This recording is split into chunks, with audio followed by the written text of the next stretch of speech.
Hey there, good afternoon, and if I stop my clock myself, then it's still Monday, right? First up, I am glad to see that you're still alive. I got a bit worried there. It'd been a couple of weeks since you'd replied to any Facebook messages or posted anything. I was starting to worry that the body was getting cold. Trying something different this week. I'm capturing video from the webcam as usual, but I'm going to edit it in DaVinci Resolve because apparently it works on Windows, even if it didn't work when I tried it on Linux. This week I want to talk about something I've been making a conscious effort at this year.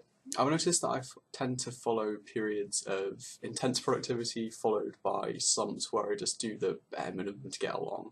This rhythm actually worked well through undergrad, where intense bursts of effort for exams and assignments were, if anything, an advantage. I think the best period I had like that was at the start of third year, where I was doing tons of stuff with two societies, judging GPs and PTQs all over the place. I brought my grades up, and I was doing all these fun projects on the side, including what, with Rayhan's help, would eventually become Nod.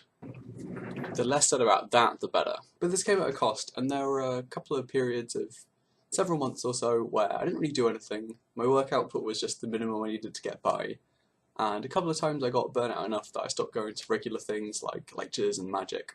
It was like, after it reached this point of doing too much, I'd just back away from everything until there was nothing left. At that point, I'd just aggressively pursue new things until it started to snowball again and the cycle would begin afresh. Apart from the final one in 3 years' time, but we don't talk about that. To try and achieve this, I've changed the type of side projects that I'm doing. Now that I'm free of exams, I want to pursue a more stable pattern. Maybe the high points won't be quite as high as before, but I think it'll be worth it in the long run to avoid the big periods of boring again, and I'm trying to read regularly throughout the year.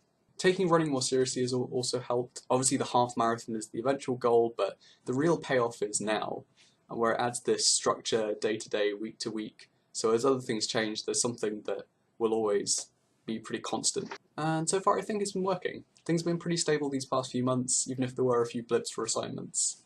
And now I just hope I can keep it up throughout the summer as we move into mini projects and then transitioning to full-time research. In books this week I read Jane Eyre. I mean, you can't really tell, right, unless I show you that, but whatever. Which I really liked. It was a good book.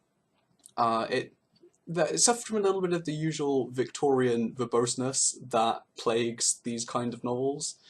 Not looking at the Pickwick Papers at all, but and I really like St. John as a sort of foil to Rochester and an illustration of what Jane could have been if she'd carried on her more puritanical, self-denying ways. Like, that section could have been a little bit shorter though.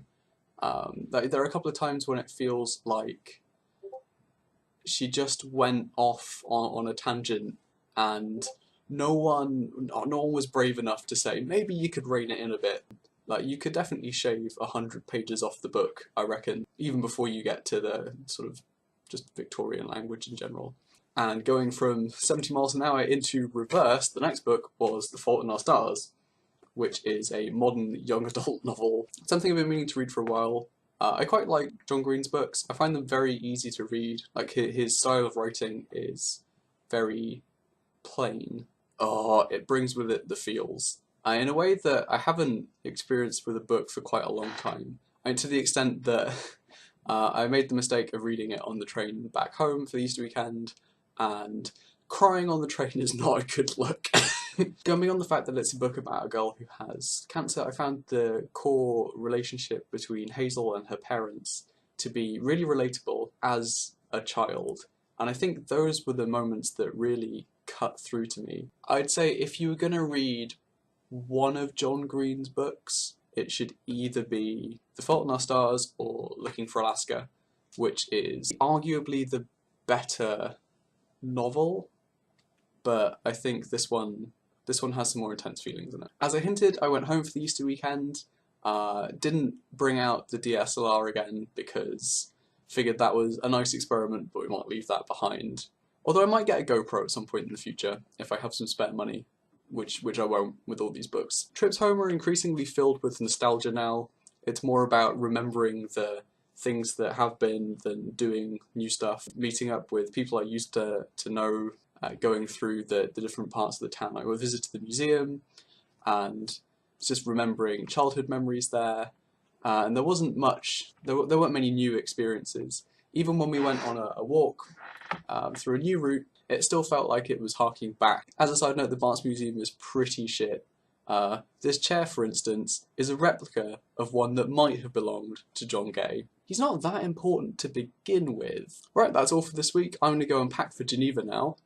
You'll see more about that next time. So, bye-bye. This is less of a stinger and more me just getting stung. Turns out DaVinci Resolve doesn't have the capability to insert clips into the timeline. So whenever you drag a clip over something else, it just erases what was underneath. I filmed this out of order, and guess what was right at the end? Fucking start clip.